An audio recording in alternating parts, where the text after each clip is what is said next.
Hello everyone. कैसे हैं आप सभी लोग।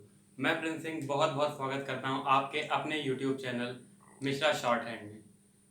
आपको पता है कि हमारी इंग्लिश लर्निंग की सीरीज़ चल रही है और इस सीरीज़ में अभी तक हमने एडजेक्टिव तक की बातें एक दूसरे से शेयर कर ली हैं, जानकारी प्राप्त कर ली है। आज हम इसी को आगे बढ़ाते हुए बात करेंगे एडवर्ब की। एडवर्ब एडवर्ब की अगर हम बात करें तो जैसे कि इसमें आपको पहले से ही एक चीज़ अलग से नोटिस हो रही होगी, हाईलाइट हो रही होगी, वो है वर्ब। इसमें एडी जुड़ा हुआ है, एडवर्ब। कुछ इस तरह से ये वर्ड आपको नजर आएगा जब इसको आप अलग अलग करके देखेंगे। तो एडवर्ब को हिंदी में कहा जाता है क्रिया विशेषण।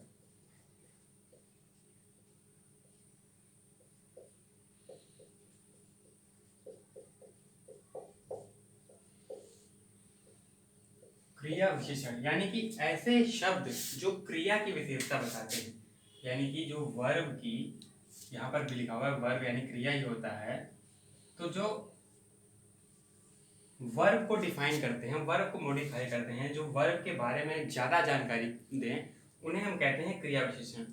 लेकिन मॉडर्न इंग्लिश के हिसाब से जो बीते कुछ दिन हैं उनमें ये ऐसा माना गया है कि जो एडवर्ब है, ये जो एडवर्ब्स होते हैं हमारे, इनकी जो रिस्पॉन्सिबिलिटी है वो बढ़ा दी गई है। अब ये सिर्फ वर्ब्स की विशेषता है, वर्ब्स को डिफाइन करने का काम नहीं करते हैं। अब ये वर्ब के साथ साथ जो है एडवर्ब खुद को, अब ये चीज आपको काफी इंटरेस्टिंग लगेगी कि एडवर्ब अपने एडवर्ब एडवर्ब के लिए ही कैसे यूज होगा, जैसे हम आगे चैप्टर में पढ़ेंगे। वर्ब, एडवर्ब, प्रीपोजिशन, जैसे इन सब चीजों को भी जो डिफाइन करने लगा है, इनकी जो है महत्व को और सही तरीके से बताने लगा है। तो एडवर्ब, वर्ब, एडवर्ब, प्रीपोजिशन, इन तरह की चीजों का वर्ड की डेफिनेशन बताता है। तो यहाँ पर जब इसे थोड़ा सा इसको अलग करने के लिए आपको जरूरी है, जो कि हमने पिछला जो हमारा टॉपिक था एडजेक्टिव, हमने पढ़ा था एडजेक्टिव। अब एडजेक्टिव में क्या होता है, एडजेक्टिव नाउन और प्रोनाउन की डेफिनेशन डिफाइन करता है, उनको मॉडिफाई करता है, उनकी विशेषता बताता है।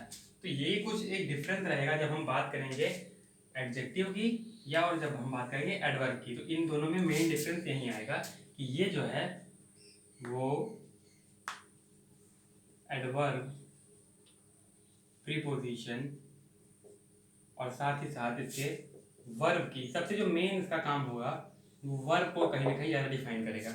लेकिन जब बात एडजेक्टिव की होगी तो यहाँ पर सिर्फ नाउन और प्रोनाउन को ही डिफाइन ज़्यादा किया जाता है। तो इस तरह से आप ये समझ लीजिएगा कि आपको एडवर्ब और एडजेक्टिव के बीच में अंतर कैसे समझना है। अब आइए एक एग्जाम्पल की तरह से हम ये देखने की कोशिश करते हैं कि आखिर एडजेक्टिव और एडवर्ब कहाँ पे एक दूसरे से अलग खड़े होते हैं। एक सेंटेंस में एडवर्ब आखिर आता कब है और कहाँ आता है। क्या जरूरी है कि एडवर्ब के बिना सेंटेंस ना हो? ऐसा बिल्कुल नहीं है। जैसा कि हम यहाँ पर एक वर्ड मैं आपको बताऊं,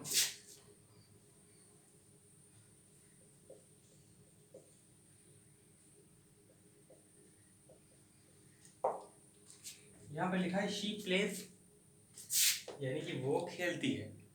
अब यहाँ पर आप ढूंढिए कि एडवर्ब कहाँ है। एडवर्ब इसमें नहीं है, लेकिन फिर भी एक सेंटेंस है, शी प्लेज, वो खेलती है। अब इसमें हम एडवर्ब जब लगाएंगे, यहाँ पर आएगा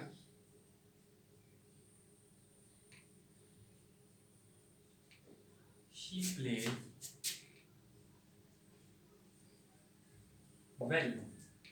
यहाँ पर हम कह रहे हैं वो अच्छा खेलती है। अब इन दोनों सेंटेंस को एक बार आप ध्यान से देखिए, समझने की कोशिश कीजिए कि इन दोनों में ज्यादा अंतर क्या है, क्या अंतर है और फिर क्यों है। शी प्लेज, पहला सेंटेंस आपको दिख रहा होगा, शी प्लेज, वो खेलती है। यहाँ पर बताया जा रहा है कि हाँ एक लड़की है शी, वो खेलती है। यहाँ पर हमारे पास सब्जेक्ट है और वर्ब है, सब्जेक्ट प्लस वर्ब एक सेंटेंस बन रहा है हमारा। अब यहाँ पर हम अगला सेंटेंस जब देखते हैं तो यहाँ पर हम देख पाएंगे कि शी यानी सब्जेक्ट है, प्लेज वर्ब भी है, लेकिन यहाँ पर वेल की जब बात की जा रही है, वेल यानी अच्छा, तो अब ये वेल किसकी बात कर रहा है? क्या ये शी को डिनोट कर रहा है? शी वेल, वो अच्छी है। जी नहीं, ये बात कर रहा है प्लेस की, और प्लेस क्या है? प्लेस है हमारा वर्ब। यानी ये जो वर्ड है ये मॉडिफाई कर रहा है, डिफाइन कर रहा है, विशेषता बता रहा है किसकी? वर्ब की। वर्ब क्या है? प्लेस, ये वर्ब है। यानी इस वर्ब की डेफिनेशन बताने वाला शब्द कौन है? वेल। और हमने अभी पढ़ा है कि ऐसे वर्ड्स जो कि वर्ब की, एडवर्ब की और प्रीपोजिशंस की को मॉडिफाई करें, उनको और ज्यादा डिफाइन करें, उन्हें ही तो हम कहते हैं एडवर्ब। तो यहां पर वही सेम चीज अप्लाई कर रहे हैं हम कि शी प्लेज वेल। यानी कि ये जो वर्ड है, ये वेल वर्ड जो है, ये क्या कर रहा है? ये यहां पर बता रहा है डेफिनेशन, मॉडिफाई कर रहा है इस वर्ड को, प्लेज, प्लेस को, कि शी प्लेज वेल। और प्लेस क्या है? आपका वर्ब। तो साफ साफ यहाँ पर पता चल रहा है कि इस वर्ब को डिफाइन किया जा रहा है किसके द्वारा? इस वर्ड के द्वारा। तो जो वर्ड वर्ब, एडवर्ब, प्रपोजिशन को डिफाइन करता है उन्हें ही तो कहते हैं हम एडवर्ब। तो ये वर्ड जो होगा वो आपका हो जाएगा अनडाउटेडली एडवर्ब। शी प्लेज, अभी तक बात कर रहे थे हम कि हाँ वो एक लड़की है, वो खेलती है, लेकिन जब उसकी खेलने को, यानी खेलना क्या है? क्रिया है, वर्ब है। अब जब इस वर्ब को उसने डिफाइन किया कि वो अच्छा खेलती है, तो बात सीधा से क्लियर हो गई कि हाँ ये वर्ड जो है ये डिफाइन कर रहा है कि वो कैसा खेलती है। तो उसने बताया कि वो अच्छा खेलती है, तो ये वर्ड जब वर्ब को डिफाइन करने लगा तो उसी को कह दिया हमने एडवर्ब। ये एग्जांपल आपको ये आइडिया देने के लिए है कि आखिर एडवर्ब सेंटेंस में होता कहाँ है, उन्हें हम पहचानेंगे कैसे कि कौन सा वर्ब जो है वो एडवर्ब है। अब इसे एडजेक्टिव से अलग कैसे करें? अब अगर मान लीजिए कोई और एग्जांपल आपको यहाँ पर मिले,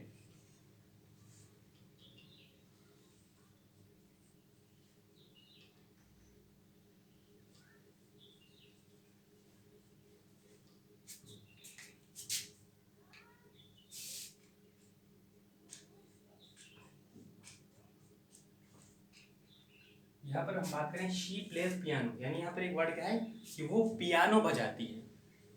जब वो पियानो बजाती है तो अब इसको जब हम एडजेक्टिव बनाएंगे तो यहाँ पर बताएंगे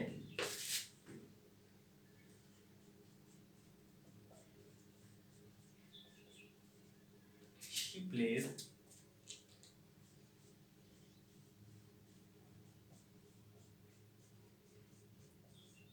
विले पियानो। यानी विले पियानो, जो पियानो का एक जो टाइप होता है उसको बता रही है कि वो विले पियानो बजाती है। यहाँ पर हमने किसको डिफाइन किया है? पियानो को डिफाइन किया। यहाँ पर देखिए प्लेस के बारे में बात नहीं की गई है, यहाँ पर वर्ब से हमें कोई लेना देना, वर्ब को डिफाइन नहीं किया गया। यहाँ पर किसको डिफाइन किया गया? पियानो को। और पियानो क्या है? पियानो नाउन है। Noun is the name of person, place और थिंग। कौन सी थिंग? पियानो। पियानो को डिफाइन किया गया, और यानी कि नाउन को डिफाइन किया गया। और नाउन और प्रोनाउन को डिफाइन करने वाले वर्ड्स को हम कहते हैं, क्या कहते हैं? एडजेक्टिव। तो ये जो है ये कहलाएगा आपका एडजेक्टिव। तो एडवर्ब और एडजेक्टिव किस तरह से अलग हैं ये आपको समझ आएगा कि बात जब किसी वर्ब को डिफाइन करने की हो, किसी वर्ब की विशेषता बताई जा रही हो, और वहाँ पर एडवर्ब जो वर्ड होंगे वो यूज होंगे। जो वर्ड डिफाइन कर रहे हैं उन्हें एडवर्ब कहेंगे।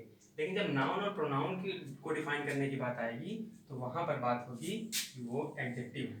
तो इस तरह से एडजेक्टिव और एडवर्ब जो मौसी के लड़के हैं आपस में एक दूसरे से, वो इस तरह से अलग होते हैं। तो अब आइए और इसके बारे में आगे जानने की कोशिश करते हैं।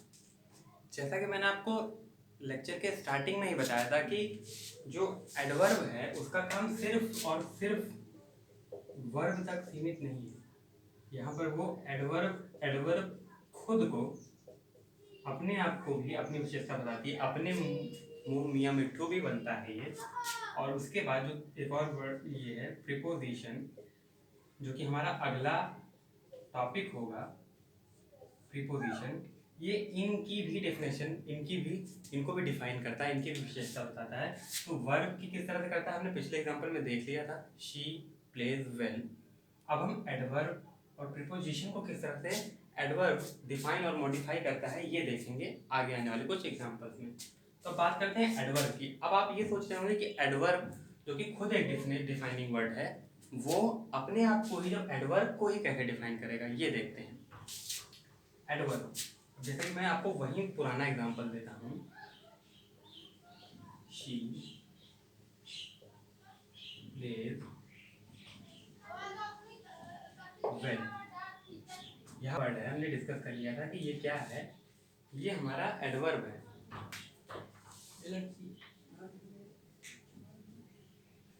ये चीज़ हमारे बीच क्लियर हो चुकी है कि हाँ, ये जो एडवर्ब है ये वेल वर्ड है। अब शी प्लेज वेल, इसमें तो है सब कुछ, इसमें एडवर्ब ऑलरेडी है। अब इसमें एडवर्ब कैसे जोड़ें, कैसे इसको, और अब एडवर्ब को डिफाइन करने के लिए एडवर्ब कैसे जोड़ें, कहाँ जोड़ेंगे, तो यहाँ पर हम देखेंगे, यहाँ पर आता है गेम, चेंज होता है। और यहाँ पर हम आपको बताएं, तो शी प्लेज, यहाँ पर हम सिंपल वर्ड लगा देंगे वेरी। यहाँ पर ये जो वेरी वर्ड है, अभी तक आप देखिए, इस वेरी वर्ड जब ये नहीं था तो ये बात थी कि वेल वर्ड जो है वो प्लेस को, यानी कि जो वर्ब है इसको डिफाइन कर रहा है वेल वर्ड। लेकिन अब जब ये वेरी वर्ड आ गया है, तो अब ये जो वेल वर्ड है, ये जो है इन दोनों के बीच इंटरकनेक्शन हो जाएगा और यहाँ पर बात आ जाएगी वेरी वेल। अभी तक बात हो रही थी अच्छे की, अब हो रही है बात बहुत अच्छे की। यानी अब वो अच्छे से जो एडवर्ब था उसको भी एक लेवल और ऊपर लिया गया, बहुत अच्छा। जैसे आप कहते हैं, कभी कभी आप कहते हैं किसी चीज़ से खुश होते हैं, अरे वाह अच्छा हो। फिर आप जैसे कि अगली न्यूज़ सुनते हैं, जैसे कि सबसे बड़ा एग्जांपल अभी आपको करंट टाइम में दूँ, तो आपको ये सूचना मिले कि हाँ विकास दुबे गिरफ्तार हो गया, तो आप कहें ओ अच्छा हुआ। फिर आपको बाद में ये सोचना मिले कि नहीं विकास दुबे का इनकाउंटर भी हो गया, तो आप कहें ओ बहुत अच्छा हुआ।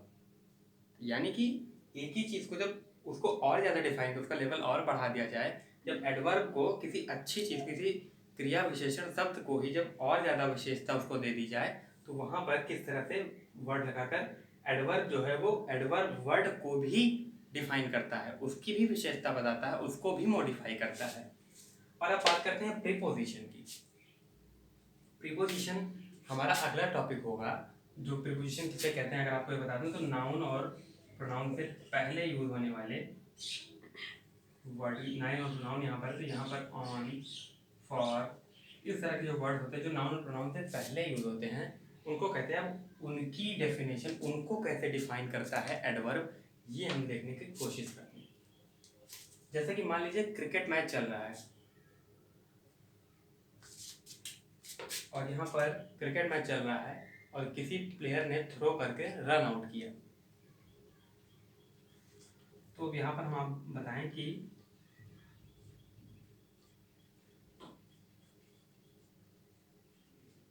he threw ball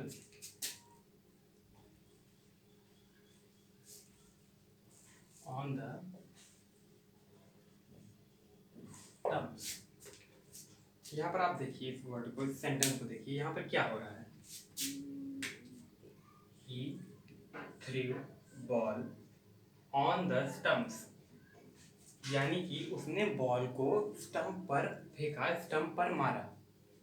अब यहाँ पर एडवर्ब हम कैसे इसको, यहाँ पर जो ऑन वर्ड है ये हमारा क्या है, पहली बात ये हमारा है प्रीपोजिशन। अब इसको किस तरह से एडवर्ब डिफाइन करता है ये हमें देखना है।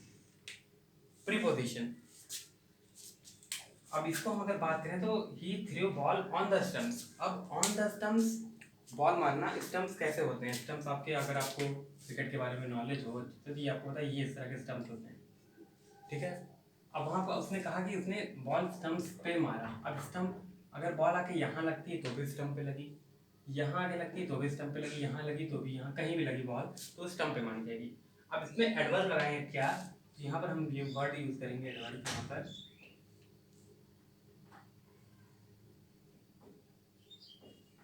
परफेक्टली। अब इस सेंटेंस को पढ़िए, he threw ball perfectly on the stumps. यहाँ पर परफेक्टली जो बोला जा रहा है ये किसके लिए बोला जा रहा है, किसको डिफाइन करने के लिए, ऑन द स्टम्प। अगर यहाँ पर देखिए इस सेंटेंस को यहाँ से अलग कीजिए तो आप देखेंगे ही थ्रेव बॉल परफेक्टली, उसने बॉल एकदम परफेक्ट मारा। अभी किसको डिफाइन करेगा? On the stumps. अभी तक बात थी he threw ball on the stumps, यानी कि इतनी बात चल रही थी कि उसने बॉल स्टम्प्स पे मारी। अब इस ऑन को और ज़्यादा डिफाइन किया गया, इसकी महत्व और बढ़ाया गया, इसको और अच्छी तरीके से समझाने की कोशिश की गई। तो उसने कहा कि he threw ball perfectly on the stumps, यानी कि बॉल जब एकदम परफेक्ट तरीके से एकदम बीचों बीच मिडल स्टम्प पे आकर लगी, उसने ऐसी बॉल फेंकी, बॉल एकदम मिडल स्टम्प पे एकदम परफेक्टली आकर लगी। तो इसने यहाँ पर ऑन की विशेषता बढ़ा दी, ऑन को और अच्छे से डिफाइन करके बताया कि उसने बॉल को एकदम परफेक्टली मारा स्टम्प्स पे। तो इस तरह से वर्ब, एडवर्ब, प्रीपोजिशन, तीनों को एडवर्ब किस तरह से डिफाइन करता है, ये चीज़ आई होप आपको क्लियर होगी। कोई भी डाउट हो तो कमेंट में लिखना बिल्कुल ना भूलें। अब हम देखेंगे कि आखिर एडवर्ब के टाइप्स कौन कौन से होते हैं, किस किस प्रकार के एडवर्ब पाए जाते हैं। अब बात करें अगर एडवर्ब के टाइप्स की, तो टाइप्स ऑफ एडवर्ब की जब बात करेंगे तो एडवर्ब के हम बता दें आपको कि बेसिकली 5 टाइप्स के पाए जाते हैं।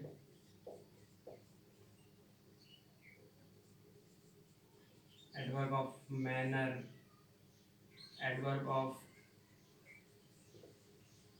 Frequency, adverb of time, adverb of purpose. 1 2 3 4। और एक और जो एडवर्ब है वो है हमारा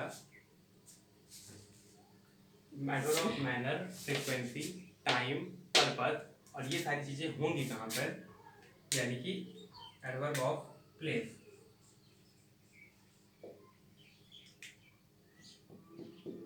फाइव टाइप्स ऑफ एडवर्ब पाए जाते हैं।